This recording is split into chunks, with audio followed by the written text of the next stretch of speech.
Hey, salut les amateurs de montres, c'est Corentin et j'espère que vous allez tous très bien. On se retrouve aujourd'hui pour une vidéo un petit peu spéciale, différente de celle que j'ai l'habitude de faire. Dans cette vidéo, je vais réagir à chaud à l'annonce retentissante dans le monde de l'horlogerie qu'a fait Swatch, puisqu'ils ont annoncé leur collaboration entre Blancpain et eux, qui a pour conséquence de nous donner une collection chez Swatch qu'ils ont appelée la collection biocéramique Scuba 50 Fathom Collection. Alors, cette collection, c'est tout simplement une réédition à la sauce de Swatch de la célèbre Blancpain 50 Fathoms, qui est la toute première montre de plongée, vraie montre de plongée de l'histoire, qui est sortie en 1953, donc avant la Rolex Submariner.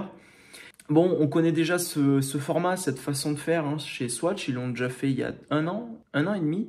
Maintenant avec la Swatch Moonswatch, qui a connu un bon gros succès, qui a vraiment fait du bien à Swatch, mais qui a également permis de vendre plus d'Omega Speedmaster Moonwatch. Alors, la Speedmaster Moonwatch était déjà une montre qui se vendait très bien.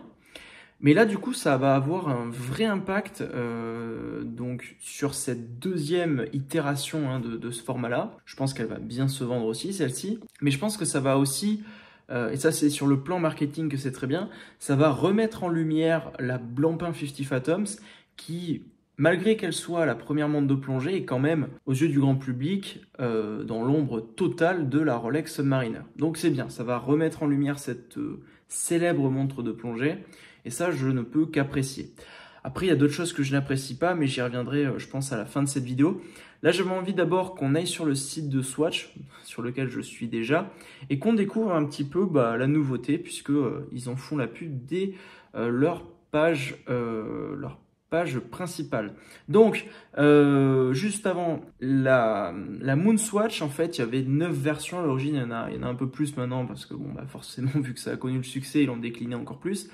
Mais en fait, il y en avait 9 et elle rendait hommage aux 9 planètes du système solaire. Bon, là, ça rend hommage aux océans de la planète et aux espèces qui vivent dans ces océans. Donc là, sur la vidéo de présentation, c'était assez cool. En bas, on avait alors ça a commencé en plongeant dans la mer jusqu'à 91 mètres. Donc c'est l'équivalent, si je ne me trompe pas, 50 Fathoms, ça vaut 91 mètres. Et 91 mètres, c'était donc l'étanchéité de la toute première Blancpain 50 Fathoms. Donc cette montre, en fait, elle rend hommage, elle est créée pour les 70 ans de cette montre, puisqu'elle est sortie en 53.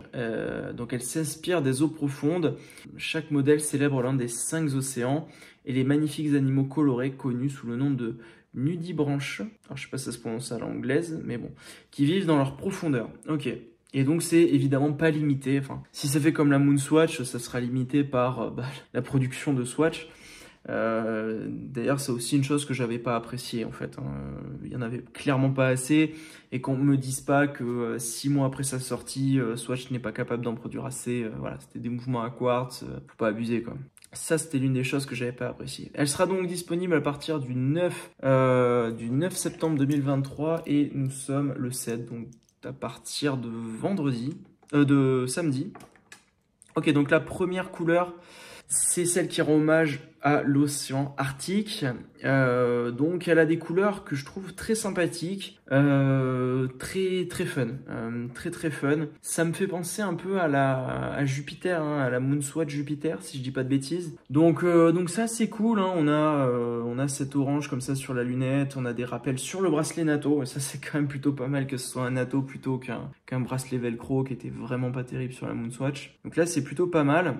Donc on a ce boîtier en biocéramique là qui a une couleur un petit peu sable, assez sympa. Alors sur celle-ci on a le logo No Radiation, qui est un logo qui est repris, je crois, de l'une des premières. Alors c'est un logo qu'avait utilisé Blancpain quand la marque a lancé la toute première montre de plongée sans radium au monde. On apprécie le clin d'œil. Et alors, élément important que je n'ai toujours pas précisé, on voit le mouvement automatique au dos qui est joliment décoré.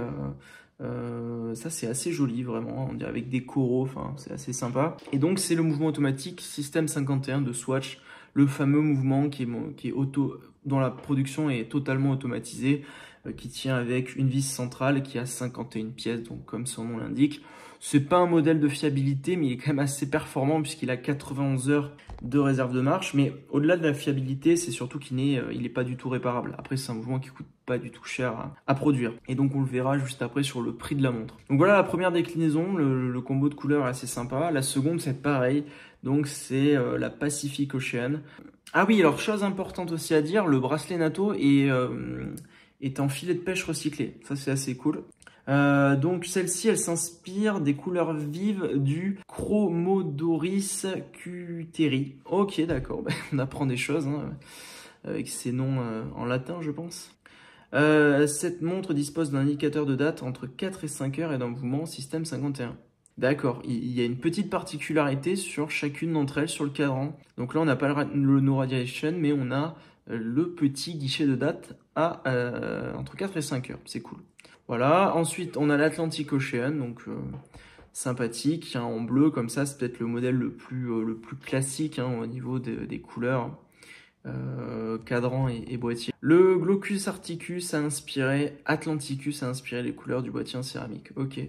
Bon après, si c'est juste pour donner des noms comme ça et ne rien expliquer dessus, c'est dommage quoi. Indicateur de date entre 4, ah bah celle aussi du coup elle a l'indicateur entre 4 et 5 heures, donc c'est à peu près la même chose que celle-ci en fait, à part les couleurs qui changent, ouais. Ok, ensuite donc on a l'Indian Ocean, donc boîtier vert, cadran vert. Assez cool, hein. On a le fond de la date qui est de la même couleur que le cadran, ça c'est très bien, bravo. Alors si on peut le faire à moins de 500 €, parce que je vous l'annonce, elle est à moins de 500 €, je pense que certaines marques pourraient le faire aussi. Donc toujours le bracelet en filet de pêche recyclé. Et donc celle-ci s'inspire du Nembota Cubariana. Ok, d'accord, ça s'inspire de ça.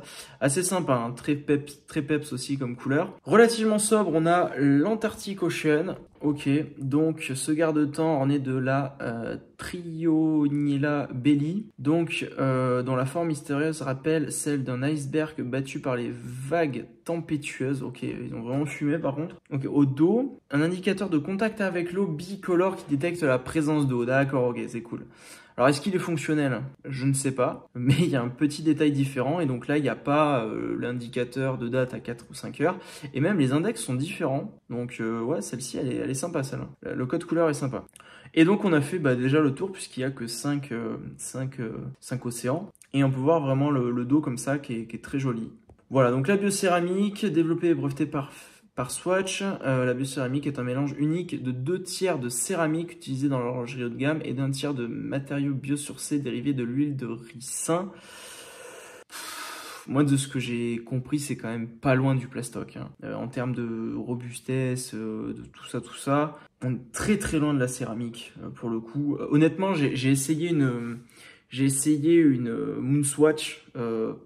C'est extrêmement léger, ça paraît extrêmement fragile, hein, sur tous les boutons poussoirs, je pense qu'il faut mieux éviter de les manipuler. Bon, là, il n'y a pas de bouton poussoir, donc c'est déjà plus robuste, mais bon, ce qui donne un produit aussi durable que résistant aux rayures avec une finition mate et soigneuse, c'est pas la qualité qui est le principal qualificatif de cette montre.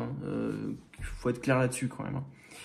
Surtout qu'elle est quand même relativement chère. Alors, je vous ai pas montré le prix, je vais cliquer sur l'une des montres. Ah, j'ai plus de connexion internet. 390 €. Voilà, 390 €. Pour être honnête avec vous, je trouve ça cher parce que le mouvement 51, c'est vraiment un mouvement extrêmement entrée de gamme qui doit coûter largement moins de 50 € à produire. Mais bon, d'un autre côté, c'était impensable que ce soit meilleur marché qu'une Moonswatch, ça n'existe pas. Et c'est cohérent dans le sens où Blancpain est une marque encore plus luxe qu'Omega, donc c'est logique qu'elles soient encore plus chères, surtout qu'on passe d'un mouvement quartz, malgré tout, un mouvement automatique. J'avais refusé à l'époque de parler de la Moonswatch, certainement à tort, puisque tous ceux qu'on en parlait ont quand même bien buzzé. J'avais décidé de ne pas en parler parce que je considère que je suis pas du tout client pour ce genre de montre. Ça me pose vraiment un problème éthique, moral, philosophique.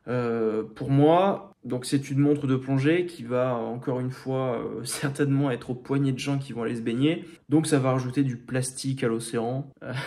Non, c'est un peu facile de résumer ça comme ça, mais franchement, Swatch, c'est une marque qui a permis de sauver l'industrie suisse dans les années 70-80 après la crise du quartz, enfin pendant la crise du quartz. Après, je trouve qu'en 2023, ce modèle économique, marketing, etc., c'est vraiment dépassé et ça n'a plus lieu d'exister. Moi, je suis pas un écolo, mais pour moi, une montre qui est irréparable et qui est relativement fragile avec des matériaux qui ne sont pas ultra durables. Alors oui, il y a le NATO en filet de pêche recyclé, mais bon, au moins il y a ça de mieux par rapport à la Moonswatch, mais je trouve que c'est à contre-courant en fait.